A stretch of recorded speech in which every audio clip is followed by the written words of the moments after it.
Hi friends, welcome back to my channel. கதையோடு பயணிக்கலாம். இன்னைக்கு என்ன ஸ்டோரின்னு பார்ப்போமா? தனிமையின் கைப்பிடி. ஒரு நகரத்தின் நடுவில் உயர்ந்து நின்ற அடுக்குமாடி குடியிருப்பின் 15வது மாடியில் ஒரு சிறிய அறை. அந்த அறையில் ஜன்னல் வழியே நகரின் பிரகாசமான வெளிச்சங்களும் கார்களின் ஓசைகளும் தொடர்ந்து உள்ளே வந்து கொண்டிருந்தன.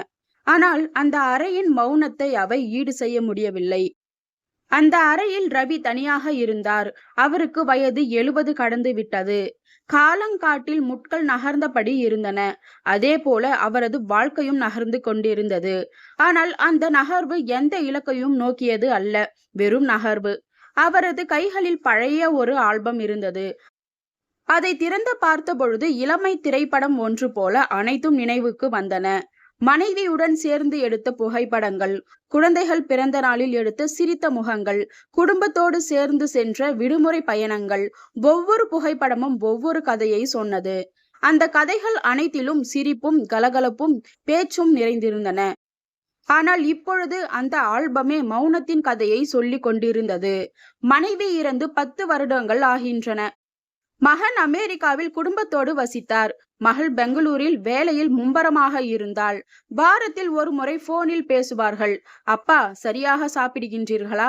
எனக்கு எல்லாம் சரிதான். நீங்க எப்படி இருக்கீங்க என்ற வழக்கமான வினா விடைகளுக்கு பிறகு தொலைபேசியும் மௌனமாகிவிடும். ரவியின் உலகம் அந்த சிறிய அடுக்குமாடி அறையோடு சுருங்கிவிட்டது.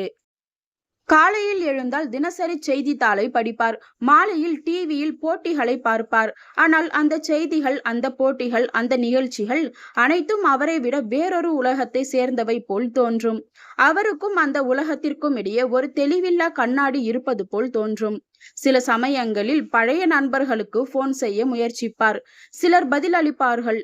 ஆனால் சிலர், ரவி பார், இப்பொழுது நான் சற்று பிஸியாக இருக்கிறேன், பிறகு பேசலாம் என்று சொல்லிவிடுவார்கள். அதன் பிறகு எப்பொழுதுமே போன் வராது. மழைக்காலம் ரவிக்கு மிகவும் பயங்கரமானது. மழைநீர் ஜன்னலில் விழும் ஒளி அவரது தனிமையின் ஒளியாக மாறும். ஒரு நாள் கடும் தலைவலியால் படுக்கையில் கிடந்தார். தண்ணீர் குடிக்க கூட எழ முடியவில்லை. அப்பொழுது தொலைபேசி அடித்தது. மகனின் குரல். அப்பா, என்ன விஷயம் என்று கேட்டான். ரவிக்கு கண்ணீர் வந்தது. ஆனால் ஒன்றுமில்லை மகனே, எல்லாம் சரிதான் என்று சொன்னார்.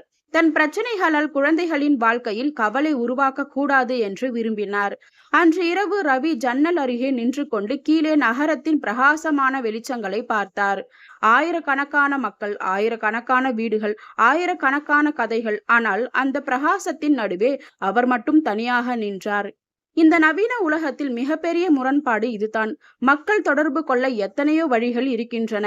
ஆனால் உண்மையான உறவுகள் மட்டும் காணாமல் போய்விட்டன. ரவி ஜன்னல் மூடினார். வெளியே உள்ள பிரகாசம் மறைக்கப்பட்டது.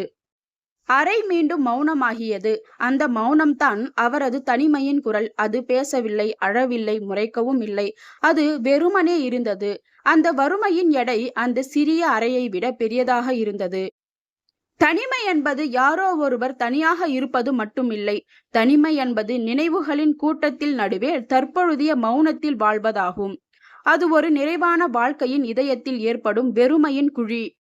அந்த குழியில் ரவியின் போராட்டங்கள், நாட்கள், வாரங்கள் மெதுவாக விழுந்து கொண்டிருந்தன.